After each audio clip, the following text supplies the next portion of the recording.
Ọládèmí Àṣàkẹ́ so ó máa wà pẹ̀lú mi gbogbo ìgbà tí à ń sọ yìí Ọládèmí Àṣàkẹ́ ìgbà tí ó ṣe orin kan tó ó fún mi ní single kan ní òun ṣe singles yẹn ó bá fún mi CD yẹn mo bá gbọ́ orin yẹn wá jẹ́ orin dòrò búṣì o bóyá orin Don Jazzy I don't know ó wá remix orin yẹn ó fi another words ó fi gbé gbàgbọ́ máa gbọ́ mo wá ní orin yìí ó dùn ó pé but you want to start something why don't you start with your own style with your own way this dòrò of a thing orin olórin ni for now má ti débẹ̀ tó tán torí pé irú ọjọ́ yẹn ti gbóná jù ìyàwó yẹn gan bàbá yẹn ti kó lẹ́mìí gbọ́n débi pé àná ó lé ìyàwó ẹ̀ kí nínú bàbá tí bá mú ẹ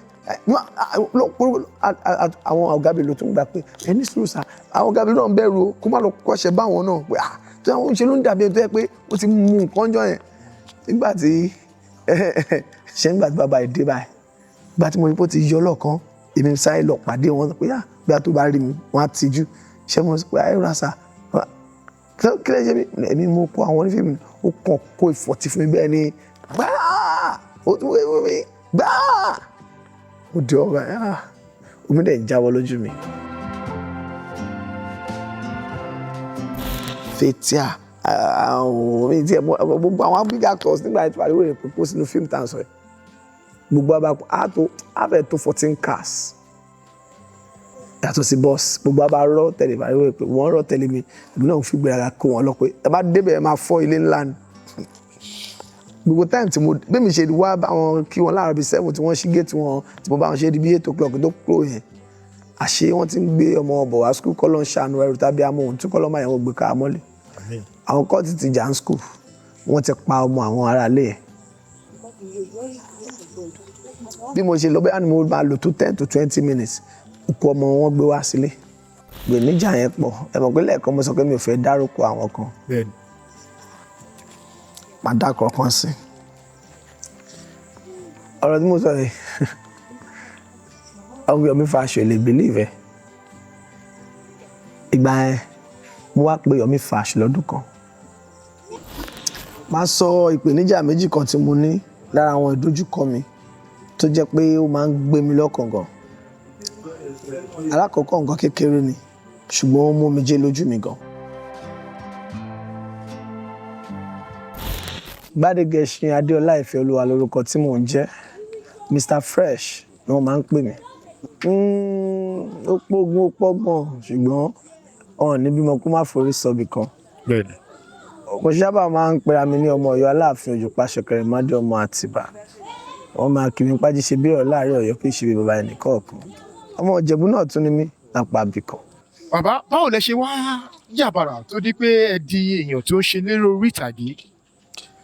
Iṣẹ́ eré orí ìtàgé jẹ́ ohun tí mo ti yàn láàyò láti ìgbà èwe wá tó jẹ́ pé àwọn òbí tó bí mi gan mọ̀ torí pé màmá mi nìkan ni mo ní láti kékeré ni bàbá mi ti ṣaláìsí àdágbé àdáfà àti màmá mi nìkan ni ọ̀pọ̀lọpọ̀ ìtàn ló rọ̀ mọ́ ìyẹn dọjọ́ wájú ṣùgbọ́n láti ilẹ̀ ni mo ti jẹ́ ọmọ tó fẹ́ràn ká sọ̀rọ̀ ká sọ èdè Yorùbá kó múnádóko ká sọ èdè Yorùbá kó dùn létí ọmọ aráyé ó wá tún máa ń jẹ́ pé inú àṣà mi ká múnú èèyàn dùn ká dẹ́rìn pòṣónú tó yẹ pé ọ̀pọ̀lọpọ̀ àwọn ọ̀rẹ́ tí mo ní àbí àwọn ojúlùmọ̀ mi máa ń gbà mí mọ̀ ń gbà yẹn pé ó jẹ́ lọ join àwọn onífíìmù àtìgbà náà ni mo ti ní lọ́kàn pé iṣẹ́ eré orí ìtàgé ni mo fẹ́ ṣe ṣùgbọ́n ìgbà tí mo wá ń kàwé lọ́wọ́ yẹn màmá mi Dickness ò ní gbà láéláé pé kọ́mọ sáré sọ pé òun fẹ́ lọ ṣe tíátà ó máa takú ni so mo ní láti kọ́kọ́ farabalẹ̀ kí n kàwé náà so ìgbà tí mo wá kàwé tí mo kẹ́kọ̀ọ́ gboyè mo ṣẹ̀ṣẹ̀ wá lè dúró tán pé mo fẹ́ ṣe ohun tí mo fẹ́ ṣe ohun tó wù mí látọkàn mi eré orí ìtàgé jẹ́ ohun tó ti wù mí láti inú ọkàn mi tó jẹ́ nǹkan bí àyànmọ́ tí mo ti dámọ̀ fúnra mi pé n tí màá ṣe lánàá. Ẹ ṣeun gan ẹ ṣe bàbá ká tó ní ká tábà ní ká kà ní 2, 3, 4 sí ó ti wá tó bí ọdún mélòó tí ẹ ti bẹ̀rẹ̀ ìrìn àjò yìí. Ilẹ̀ ta sí díẹ̀ o ilẹ̀ ta sí díẹ̀ tí mi bá lè gbà dáadáa yàtọ̀ sí ká ṣe ọ̀fà náà bóyá ká lọ káwá láti 2001 ni mo ti dúró officially gẹ́gẹ́ bí ẹni tó ń ṣe iṣẹ́ orí ìtàgé ọ̀dọ̀ Aládé Arómiré ni mo dẹ̀ ti kọ́kọ́ bẹ̀rẹ̀ nígbà náà. Kí Ọlọ́run bá mi fọ̀run kẹ́ ọ̀gá mi. Àmín. That was a big one. Aládé Arómiré was my boss then. Ẹ ṣeun gan. Bàbá ẹ má bínú pé mo ṣe wà níbi tí a wà yìí. Ọ̀gá yín tí ẹ dárúkọ yìí fún ọ̀pọ̀lọpọ̀ àwọn ènìyàn tí wọn ò tiẹ̀ mọ̀ wọ́n torí ayé ta wà ń sìn ọ̀pọ̀lọpọ̀ á sọ pé Gen Z fún ọ̀pọ̀lọpọ̀ àwọn Gen Z tí wọ́n máa bá interview yìí pàdé. Bàbá ǹjẹ́ ẹ lè ṣàlàyé díẹ̀ nípa ọ̀gá yín fún wa? Olóògbé ọmọọba Aládé Arómiré jẹ́ ògbóǹtarìgì eléré orí ìtàgé tó ti bá ọ̀pọ̀lọpọ̀ àwọn àgbà òṣèré ṣe papọ̀. Ó wá jẹ́ pé lọ́dọ̀ ọ̀gá mi ni mo ti máa ń kọ́kọ́ kọ́ kíní kan tá a máa ń pè ní multitask. He can ó máa diverse lẹ́ẹ̀kan náà. Ó dẹ̀ lè ronú láti ṣe nǹkan bíi mẹ́ta pọ̀ lẹ́ẹ̀kan náà. Pàápàá jùlọ tó bá ti ní ṣe pẹ̀lú ká ṣiṣẹ́ eré orí ìtàgé, ká gbé sinimá kalẹ̀. First home video nígbà yẹn Aládé Arómiré ni VHS Aládé Arómiré ló kọ́ gbé kalẹ̀. So ní gbogbo ìgbà tí mò ń sọ yẹn ọ̀gá mi jẹ́ ẹni tó fẹ́ràn mi gan-an tó jẹ́ pé ó dẹ̀ nígbàgbọ́ nínú mi gan. In fact kì í fẹ́ kí n kọ̀ lọ sọ́dọ̀ gbogbo èèyàn pé ó yá I'm an actor, I want to be an actor. Ó máa sọ fún mi pé Ìfẹ́, you are reserved, don't worry, you are getting there. I have a lot of plans on track, or I have this, I have that. Man, no problem sir. So nígbà yẹn ọ̀pọ̀lọpọ̀ nǹkan láti ṣe tó ti wà on track tá ti rò pé ó máa jẹ́ kó tètè rọ̀ wá lọ́rùn. Ṣùgbọ́n nígbà tí ikú Bọ́lá jẹ́ ẹ má jẹ́ n tàn yín, ìṣe ló dàbí back to square one. I have to start all over again. That was 2004, 2005. Kọ́lọ́ bá mi fọ̀run kẹ́ o. Àmín. Ẹ ṣeun gan. Ẹ má bínú pé mo ṣì wà níbẹ̀. Ǹjẹ́ ẹ lè ṣàlàyé nǹkan tó ṣé àwọn bàbá wa Arómiré ṣé wọ́n ṣàìsàn ni àbí kí nìkan pàtó tó ṣẹlẹ̀ sí wọn sà tó fi dolóògbé? Ǹjẹ́ ẹ lè ṣàlàyé fún wọn sà? Ikú Bọ́lá jẹ́ ìjàmbá ọkọ̀ kan ló ṣẹlẹ̀ nígbà yẹn à ń ya iṣẹ́ kan. Kí ni táìtù iṣẹ́ iná? Ṣé Ìrèké Oníbùdó ni àbí kí la pè é? No. Ọdẹ ṣé Ògbójú ọdẹ nígbò irúnmọlẹ̀. Ó ní ṣe pẹ̀lú àwa ọdẹ tá a lọ sí ìrìn àjò oríṣiríṣi tí wọ́n ń wá ohun mèremère kan péré. Wá jẹ́ ní ìrìn àjò èdè Yorùbá. Torí mo rántí nígbà yẹn pé a yà á ní bí ìlú bíi 4. A yà á l'Óṣogbo, a yà á l'Éjìgbò, a yà á ní Owódé, Ìjẹ̀bú Owódé àbí Owódé Ẹ̀gbá náà ni. A yà á ní bí ọ̀nà 4 nígbà náà lọ́dún yẹn lọ́hùn nígbà yẹn. So àwọn iṣẹ́ yẹn là ń ṣe lọ́wọ́ nígbà náà. So wọ́n máa ń travel often kó tó di pé àwa tá jẹ́ staff wọn wá lọ bí àwa student wọn fẹ́ lọ sí location gbà yẹn wọ́n á ti lọ ṣe àwọn ọ̀pọ̀lọpọ̀ ìwádìí recce. A máa ń gbé kíni kan ní production reconnaissance òní recce. Wọ́n á ti lọ ṣe recce, check àwọn nǹkan tá máa ṣe. So àwọn nǹkan tó fẹ́ ṣe yẹn wọ́n á ti lọ ṣe lẹ̀. I think on the assignment of doing one of those assignments níjọ́ yẹn òun ni ọ̀rọ̀ ìjàmbá ọkọ̀ yẹn ṣẹlẹ̀. Wọ́n dẹ̀ ti dé Kòtọ́ náà nígbà yẹn. Ìjàmbá ọkọ̀ yẹn náà ni wọ́n ti dù títí tó fi di pé ẹlẹ́mìí gbà. Ẹ ṣeun gan. Níjọ́ tí wọ́n dẹ̀ wá pè yín ní pé ọ̀gá yín dolóògbé, ǹjẹ́ ṣe rántí ìdí tẹ́ ṣe wà lọ́jọ́ náà lọ́hùn tẹ́ ti gbọ́ ìṣẹ̀lẹ̀ burúkú yìí? Ọjọ́ burúkú èṣù gbomi mu ni. Nígbà yẹn a máa ń sábà wà ní LTV8. But almost gbogbo òṣèré nígbà náà LTV8 la máa ń wá jù ní a máa ń pè bẹ̀ ní ibi tí a máa ti ń jẹ snacks báyìí la máa ń wà gbàgbé nǹkan tá a máa ń pè bẹ̀ nígbà yẹn. Bẹ́ẹ̀ lọ́pọ̀lọpọ̀ wa máa ń wà sómi ò tiẹ̀ jìnnà rárá nígbà náà. Ìjọ́ tí ìjàmbá yẹn kọ́kọ́ ṣẹlẹ̀ mo ti mọ̀ kó tó di pé ẹlẹ́mìí gbà. Ẹ ṣeun gan sà. Ká tún tẹ̀síwájú bàbá nígbà tí ẹ̀ ń kọ́ṣẹ́ eré orí ìtàgé yìí ǹjẹ́ rántí ohun tó jẹ́ bí ìdojúkọ tí ẹ bá pàdé tí ẹ lè gbàgbé? Ọ̀pọ̀lọpọ̀ ìdojúkọ ni mo bá pàdé nígbà náà tí mi ò tiẹ̀ lè kà tán. Pàápàá jùlọ nígbà tí ọ̀gá mi ṣaláìsí ó dàbí ìgbà tí mo bẹ̀rẹ̀ tó jẹ́ back to square one.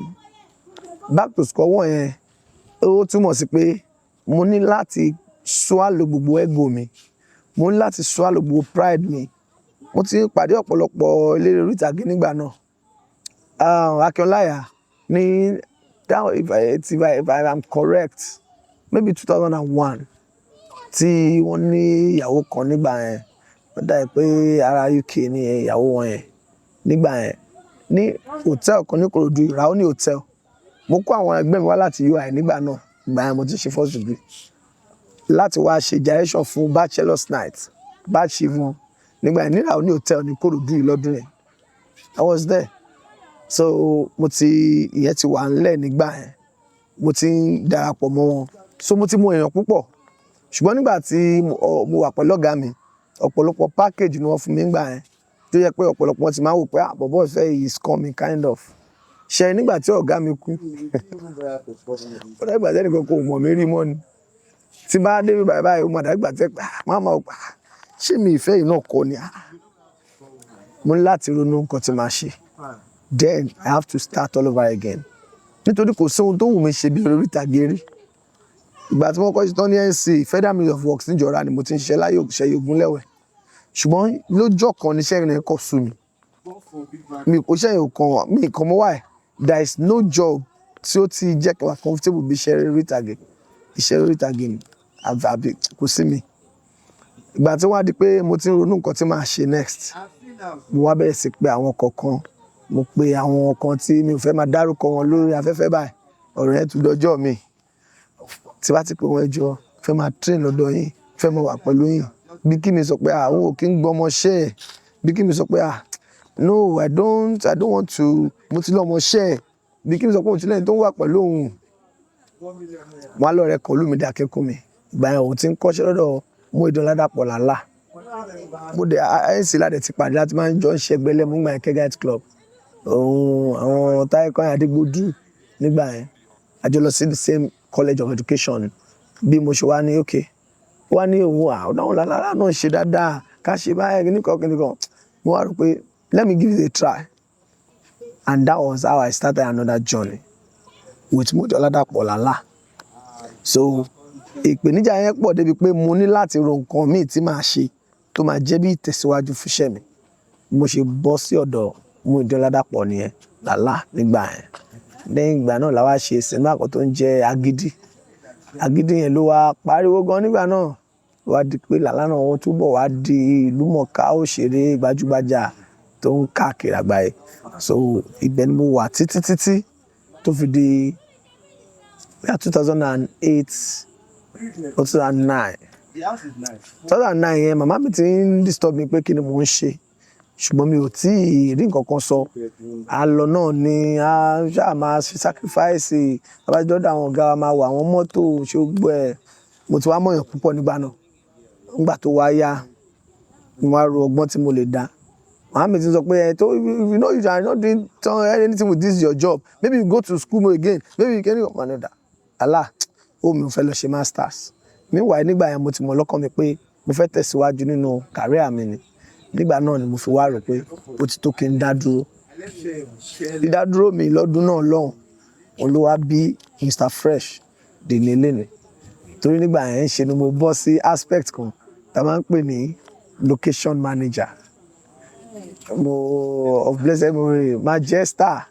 Mo máa ń dágbọ́n ṣe pass pẹ̀lú wọn. Àwọn ọ̀rẹ́ mi tó ń ṣe location gbà bí Big Val.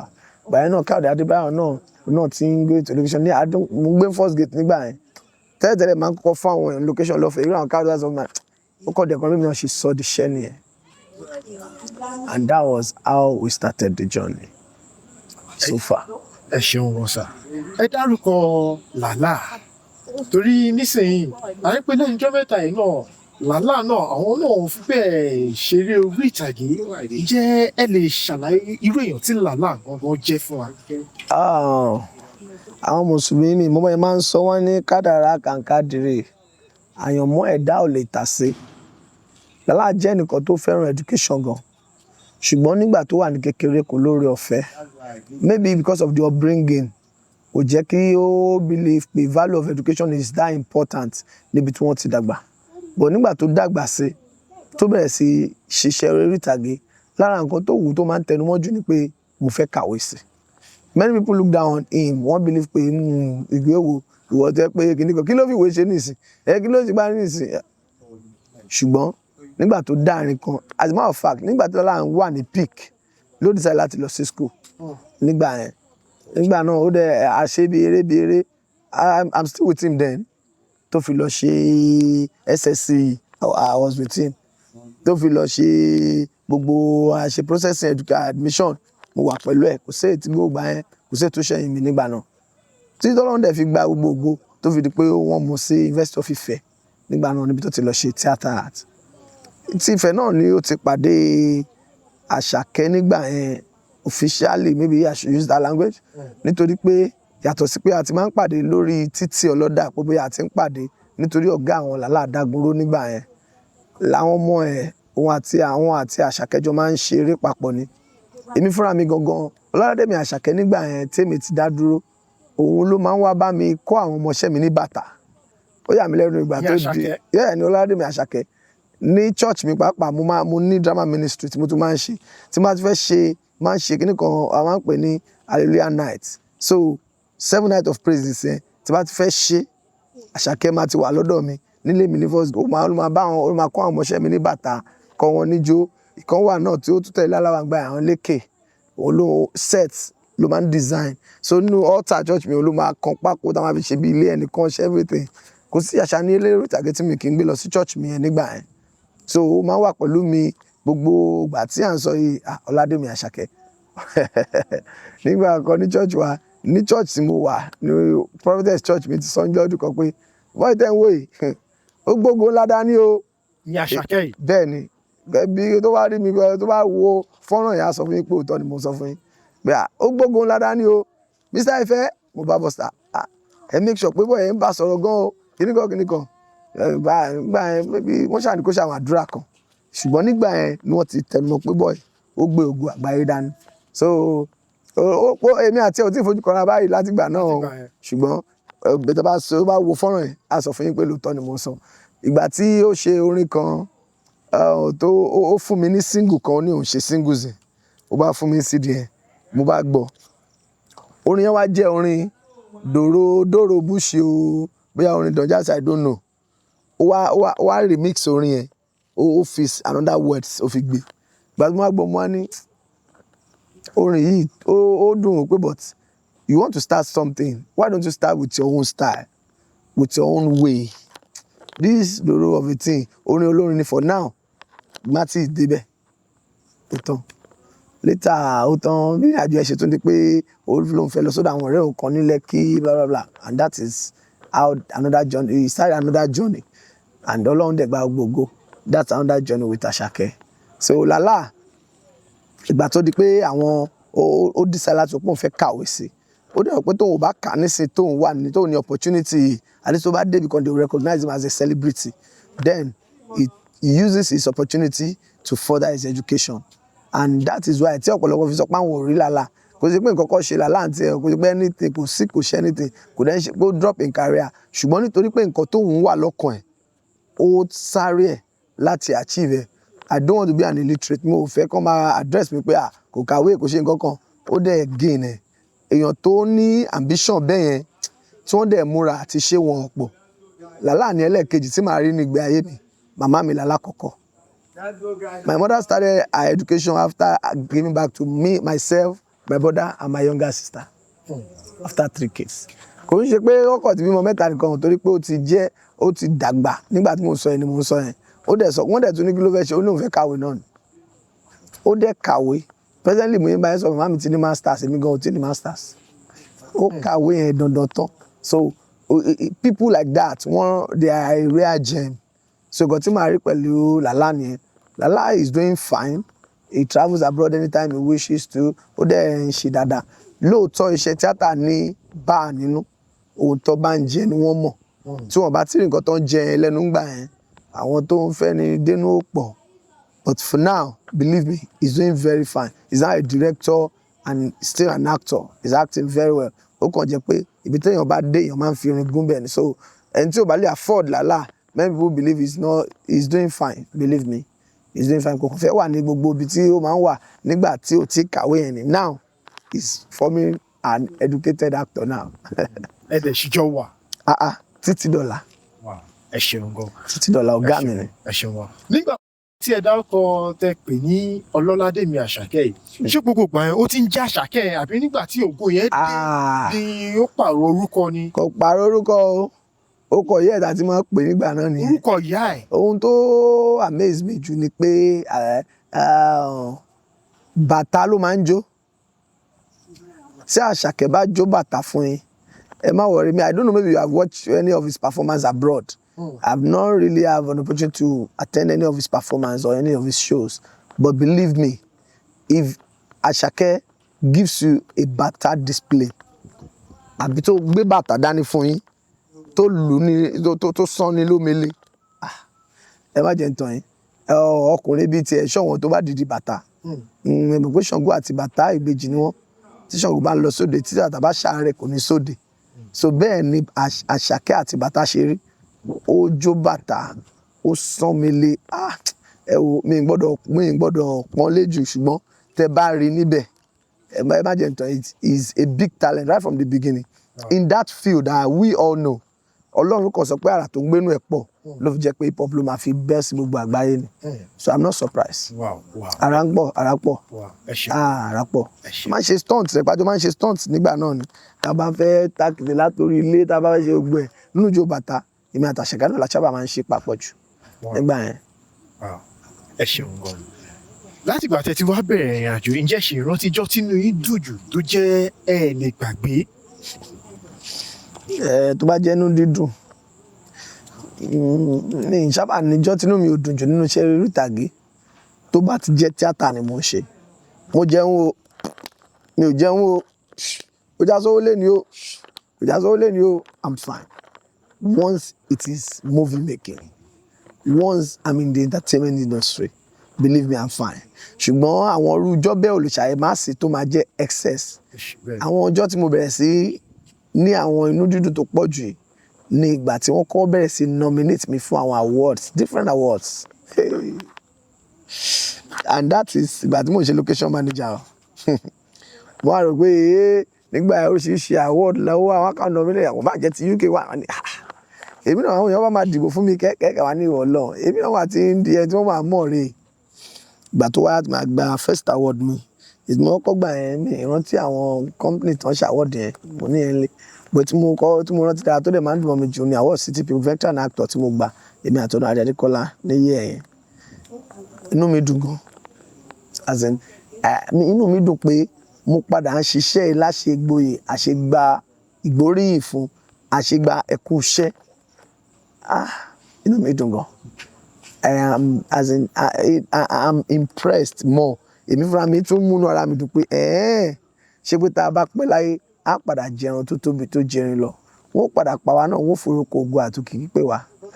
Ìwúrí ńlá ló jẹ́ fún mi, mi ò lè gbàgbé. Ẹ ṣeun gan sà. Kó tó di pé débi tí ẹ délé ni, nígbà tẹ́yìn náà ń dàgbà wọ̀, tálẹ̀ yín wò gẹ́gẹ́ bí àwòkọ́ṣe tẹ́ pé èmi náà fẹ́ dàbí ẹni bí ẹni ṣe ń ṣeré orí ìtàgé, ǹjẹ́ ẹ ṣe rántí sà? Má parọ́ fún yín, first person tí ó ti máa ń wù mí jù tipẹ́tipẹ́ nínú èdè Yorùbá o, Anta Laniyan àti Fúnṣọ́ Adéolú ni. Àwọn méjèèjì yẹn, Fúnṣọ́ Adéolú títí di mo yẹn bá yín sọ̀rọ̀ yẹn, Fúnṣọ́ Adéolú ṣì wà nínú life mi.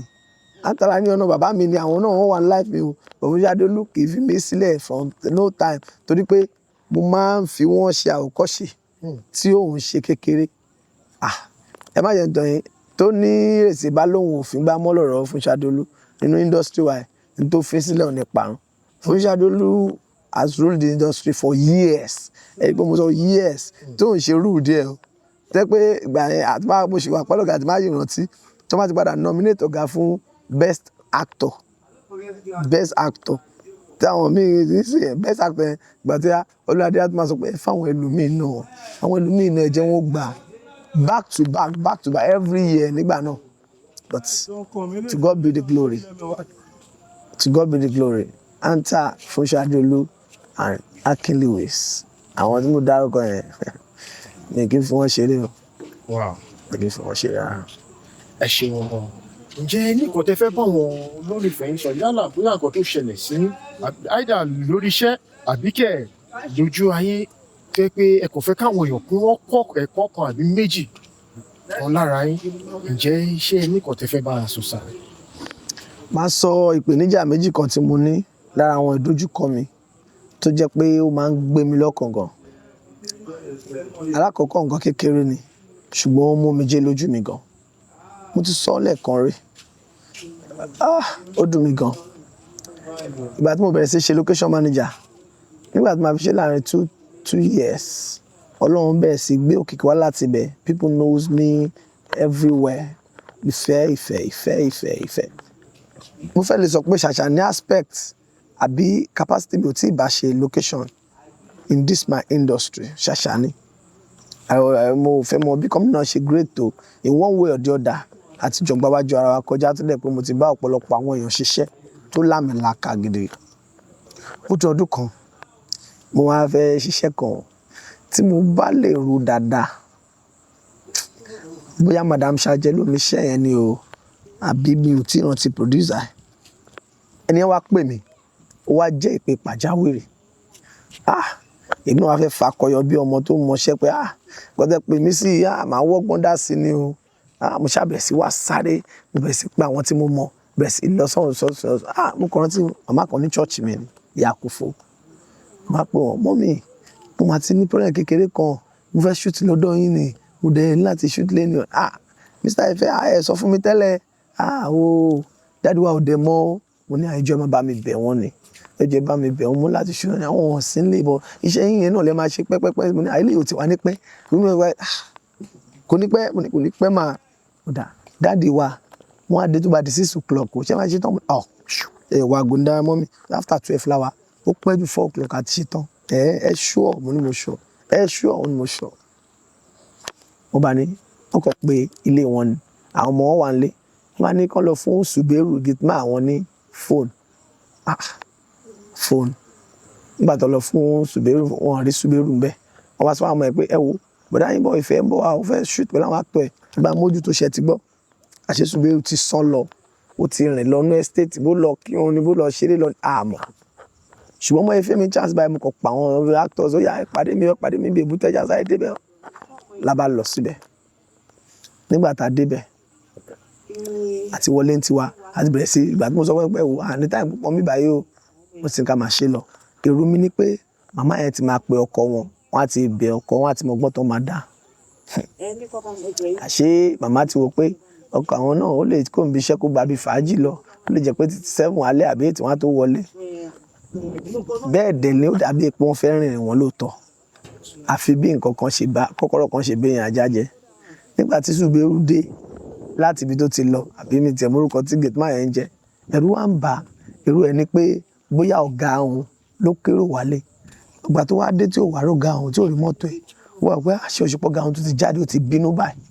Bó ṣe mú fóònù tiẹ̀ ló bá pe dáàdì tiẹ̀ àti màmá ò tí ì sọ fún.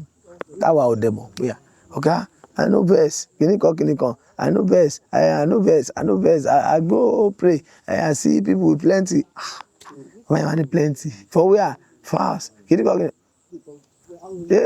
Na no be you bring them, no be me o. Bí bàbá yẹn ṣe bínú nìyẹn pé people plenty, what they do? He say like that na few people. Kàkà kí bàbá á ro ọ̀rọ̀ díẹ̀. Ṣe lọ bínú gidi. Ìbínú yẹn pọ̀ débi pé ńṣe lè máa rò pé bóyá atalẹ̀ òòṣà. Ẹ máa rò pé bóyá agbélẹ̀ for sale mọ́ ó lé wọn ni níjọ́ tá à ń sọ yìí. Wọ́n ṣe pé ìyàwó wọn nìyẹn. Wo nígbà àwọn olókùn sí mi lé tí bá fi lè débẹ̀ yẹn máa pa wọ́n ni o, máa shoot tẹ̀lómi lẹ́sẹ̀ ìwọ fúnra ẹ ti bá mú ẹ. Bí àwọn ṣe pè mí nìyẹn, Mr. Ife. Ẹ wo ṣẹ́ríṣẹ́ tí máa ṣe kí nìyẹn mú ni àwa tí ń ṣiṣẹ́ àti tán náà. Irọ́ ẹ pa gbogbo ẹ kọ́kọ́ bọ́sítà náà, tí bá ti bọ́sítà tí bá ti dé àwọn ẹ kọ́kọ́ bọ́sítà kẹ́ wá ń ta ni o. Ọkọ mi lè máa bọ̀ lé ìfà òtẹ̀ tí ń bọ̀ lé báyìí. Ẹ kọ́kọ́ bọ́sítà náà kí kọ́kọ́ lè bá sọ̀rọ̀. A bá bọ́ síta, a bá ń palẹ̀ mọ́. Bẹ́ẹ̀ ni ọ̀gá mi ló wà lórí sẹ́ẹ̀ lọ́dún tí mo sọ ẹ̀. Mo bí ọkùnrin jíde náà wà lórí sẹ́ẹ̀ jẹ́. Ẹjọ́ burúkú èṣùgbọ́ mo, Madam Ṣajẹ wà mo ní àpọ́n ṣáàdì sùúrù. Ó dà pé ọkọ wọn ti ń bínú kìnìkan bó ti wá ń bọ̀ àti bó ti dé tá ti light up tá ti fẹ́ máa bẹ̀rẹ̀ iṣẹ́. Kò sí báyìí fẹ́ pa ìgbà tó ń ṣe pé pàǹgùlù nìkan tá à ń pa àlìsáyẹ̀ máa kó náà. Nǹkan tí mo sọ ìpẹ́ bàbá ìdè o. Ṣé nígbà tí bàbá ìdè báyìí, ìgbà tí mo rí pé ó ti yọ lọ́ọ̀kan, èmi sáré lọ pàdé wọn pé bí a tó bá rí mi, wọ́n á tijú. Ṣé mo sọ pé ayélujára sá, kí lè ṣe mí? Èmi mo kó àwọn onífíìmù ó kàn kó ìfọ̀tí fún mi bẹ́ẹ̀ ni gbáà ó tún wé mi gbáà. Mo di ọba omi dẹ̀ ń jábọ́ lójú mi nítorí iṣẹ́ yìí náà. Ọlọ́run gbọ́dọ̀ mo fomi jẹ́ mi sọ́njọ́ yẹn nìgbọ́ Ọlọ́run gbọ́dọ̀ ṣe iṣẹ́ ẹ̀ láṣẹ lànà o torí àti mo jẹ lórí iṣẹ́ yìí ti pọ̀ jù. Máa tí mo sọ yìí ó dẹmọ gan jọ yẹn o, ó dẹmọ gan níjọ́ yẹn o. Àwọn tí mo sọ táwọn àwọn dáàdì mi tó wà àwọn tó wà nínú fíìmù tó bá ti rí tó bá ti rántí nǹkan tí mo sọ yìí ọjọ́ ńlá ni. Gábìlò àwọn oníkàkùn sáré kìtì nígbà tó ti bẹ̀rẹ̀ sí fọ́ ẹ̀bọ̀ létí ìyàwó ẹ̀ náà ti dé láti wá sáré bá wa bẹ̀. Àwa la tún gba ìyàwó ẹ̀ lẹ́ẹ̀lọ́wọ́ ẹ̀ ó fẹ́ nà pa á sí pé kíní kò rí bẹ́ẹ̀ wọ́n ẹ̀ ṣe pé wọ́n ní mo tọrọ ayé wọ́n gbọ́ kankan but eventually wọ́n padà bẹ̀ mí later ìjọ kan tó dá I'm sorry ìjọ yẹn kí ni mo fẹ́ ṣe àwọn ajé nípa ajé ló gbé wa pàdé bẹ́ẹ̀ ìyẹn jẹ́ ìjọ kan tó dùn mí tí mo ké gan ṣùgbọ́n mo mọ̀ pé Ọlọ́run ó máa padà sọ́dọ̀gọ́ níjọ kan ìyẹn bọ́ jẹ́ nípa iṣẹ́ eré orí ìtàgé pé níjà yẹn pọ̀ ẹ mọ̀ pé lẹ́ẹ̀kan mo sọ pé mi ò fẹ́ dárúkọ àwọn kan máa dákọ̀ kan sí ọ̀rọ̀ tí mo sọ yìí ọ̀gbìn Yomi Fash lè believe ẹ̀ ìgbà yẹn mo wá pé Yomi Fash lọ́dún kan wọ́n sọ pé àwọn wà ní Ìjẹ̀bú ibì kan Ìjẹ̀bú yẹn mi ìrántí ẹ̀ bí Ìjẹ̀bú Òde ni mo kàn fi ṣe example mo ṣàwọn pé wọ́n lọ shoot lọ́nà ibì kan ní Ìjẹ̀bú after hunting him for a while tó ó ṣàpàdà fún mi lápò mẹ́rin pé ìfẹ́ ẹgbà tí mo pé mo shoot ní ibì kan ní Ìjẹ̀bú bóyá Ìjẹ̀bú Òde bóyá Ìjẹ̀bú kíní kan ṣó lè wá bẹ́ẹ̀ mo ní máa wá sáà just because I am looking for someone láti tún máa tẹ̀lé kó jẹ́ yẹ kí ẹ lọ tí wọ́n sọ pé níjọ́ tí mo sọ yìí bí wọ́n ṣe sọ níjọ́ tó máa sọ pé kí n wá bá wọn yìí mo kàn try wo again kí n kàn tún pè wọ́n pé bí wọ́n máa tiẹ̀ fún mi ní chance láti ẹ̀ ti máa bá wa papọ̀ bó ṣe ló yá nìyẹn Ìjẹ̀bú gbogbo tó bá mi jíjẹ bí a ló pé 200 naira wọ́n wá ní kí n máa bọ̀ ní pọ̀kọ̀ mi ìmọ̀ Ìjẹ̀bú yẹn mọ́ but ẹ kì í sọ pé Ìjẹ̀bú Òde láti Kòròdú gbogbo tó máa gbé mi lọ sí Ìjẹ̀bú Òde bóyá ń gbà yẹn bóyá 1,500 àbí 2,000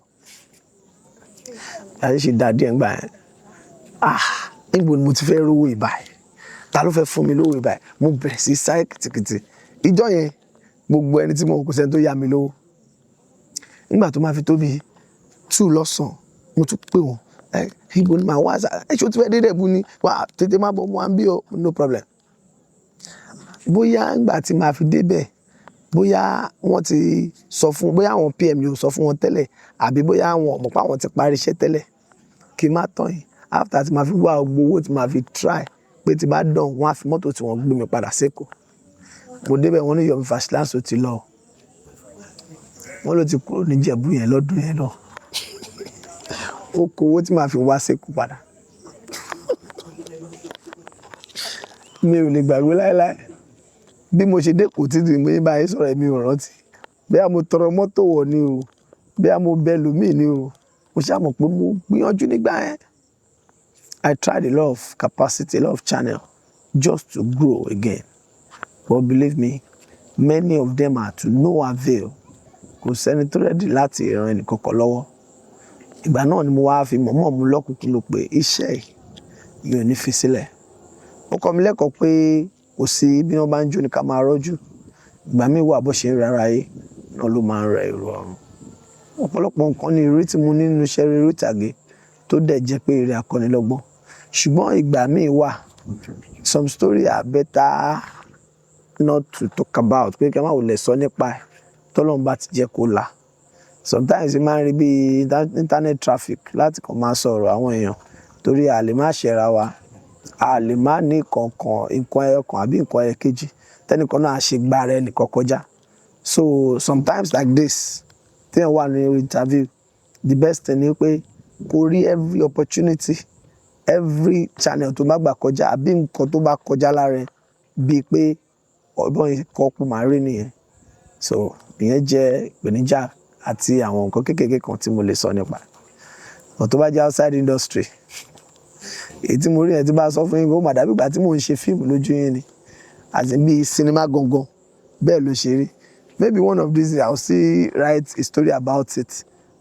Ó funny, ó ní ṣe pẹ̀lú èmi àti pé èèyàn kankan ní olólùfẹ́ láyé nígbà náà. Ṣùgbọ́n ẹja sọ lọ́rọ̀ ọjọ́ mi. Yes. ẹ ṣeun gan, ẹ ṣeun. Ẹ má bínú pé mo ṣì wà lórí ibi tá a ṣe wà yẹn. Ó yá. Ẹ má bínú sà. Ó yá. Èyí tí ẹ kọ́kọ́ ṣàlàyé fún wa yẹn tí ẹ ní bàbá yẹn wọ́n fún yín létí. Ǹjẹ́ lẹ́yìn gbogbo nǹkan tó ṣẹlẹ̀ ǹjẹ́ ẹ ṣì ya sinimá yẹn ń bẹ̀ ẹ̀ níjọ́ náà? Àbí ibòmíì lẹ lọ? Ya sinimá ń bẹ̀ kẹ̀. Àyà ń bẹ̀ o. A lọ bòmíì ni. Mo wá bòmíì jáde níjọ́ yẹn náà tipátipá ni o. I have to look for another place. Ìyá mo láti torí pé irú ọjọ́ yẹn ti gbóná jù. Ìyàwó yẹn gan, bàbá yẹn ti kó lẹ́mi gbóná débi pé àná ó lé ìyàwó ẹ̀ kí nínú bàbá ẹ̀ tí bá mú ẹ. Àwọn ọ̀gá mi ló tún gbà pé ẹni sùúrù sá. Àwọn ọ̀gá mi náà ń bẹ̀rù o kó má lọ kọ́ṣẹ́ báwọn náà pé tí wọ́n ṣe ló ń dàbí ẹni tó yẹ pé ó ti mú nǹkan jọ yẹn. Nígbà tí eléyìí ó so funny débi pé in the journey of location manager, one of the wing tó lágbára jù nínú industry wa òní location manager wa. Ṣùgbọ́n ẹni tí ó bá mọ iyì àbí tó bá kọ́ṣẹ́ eré ìtàgé dunjúdunjú wọ́n máa ń wo bẹ̀ bí ibi kékeré, ibi tí ò tó nǹkan. Ṣùgbọ́n òun ló ṣe pàtàkì jù torí pé presently government táwa ní Nàìjíríà kò tí ì sí oore ọ̀fẹ́ pé wọ́n fẹ́ kọ́ film city fún wa tó máa jẹ́ nǹkan tó lè rọrùn fún mùtúmùwà. Not everybody can afford Ibrahim Chatter's village. At the same time, filming in Lagos and traveling to Ibrahim Chatter's village in Oyo State, ẹ wo iye customer àkọ́kọ́ cost yẹn láti travel that far. If Ibrahim Chatter wants to say, yeah, come and film for free, whereas he cannot even tell you to film for free because òun náà ò lóbẹ̀ for free. So business wise ni definitely tí ó bá rí pé bóyá o ti tó tán o kàn lè sọ pé ó lọ sí lọ́dọ̀ Ibrahim Chatter. Bó ká ní pé Nàìjíríà ìjọba wa ti rántí wá dé pé wọ́n lè ṣe film city fún wa ni wọ́n á ti ṣe alábọ́dé fún mùtúmùwà á ti jẹ́ ìrọ̀rùn fún wa táwọn máa program ẹ̀ mọ́ iṣẹ́ tá à ń kọ́. Ok, eléyìí tí mo ń sọ yìí Ìgbogbo ló ti ṣẹlẹ̀ lọ́dún yẹn. Fàlíwèrè pé wọ́n níṣẹ́ yẹn. Fàlíwèrè máa ń sọ fún mi ìfẹ́ wọ́n ti sọ pé ó máa ń fọ́kọ̀ pọ̀ mú ni ká ṣáà máa ṣe dáadáa. Ẹ̀yin ò lè tẹ́ gbogbo èèyàn lọ́rùn pé a lè má fọ́kọ̀. Èmi kọ́ ni mo làwọn location yẹn a máa ń wá wọn náà ni. Ìgbà tí mo dẹ̀ ń sọ ẹ̀kú tẹ̀ tí ì sí service apartment rárá kò tí ì máa sí. Pé a máa wá wọn náà ni but I will try my best for you mama dẹ̀ make sure pé mo fún yín beautiful location. Eré la pè mo bá rí location. Inú nǹkan tán láwọn fẹ́ shoot yẹn àwọn fẹ́ jẹ́ kó jẹ́ bí palace tẹ́pẹ́ àwọn ilé ńlá olówó ni bá rí kan ní gbogbo. Mo dẹ̀ ti rí ilé yẹn ti pẹ́ tẹ́lẹ̀ náà o. Ó ní ẹ̀dẹ̀ fún mi nílé yẹn wọ́n ti kọ́kọ́ ń takú bọ̀ wọ́n padà gbà ká wá shoot. In fact lọ́dún tí mo sọ yìí àti ń lo Joshid Hotel ní Jẹ̀dẹ̀ ó sì tuntun wájúwájú yẹn Joshid so everybody fẹ́ lò bẹ̀ wọ́n tiẹ̀ tí ìròbí tí màá rí location sí wọ́n ti lọ mú Joshid Hotel as a venue arrival. Gbogbo àtọ́ máa dídé wá yẹn everybody ti dé bẹ́ẹ̀ èmi náà ti gbéra gángba tí mo rí pé mo ti rí ilé tó fine mo ti mú Fàlíwèrè lọ́pọ̀ síbẹ̀ ó dàbí mo ti mú wọn lọ síbẹ̀ and kì í ti snap ẹ̀. She was very happy then pé ìfẹ́ fún mi ilé tó fine.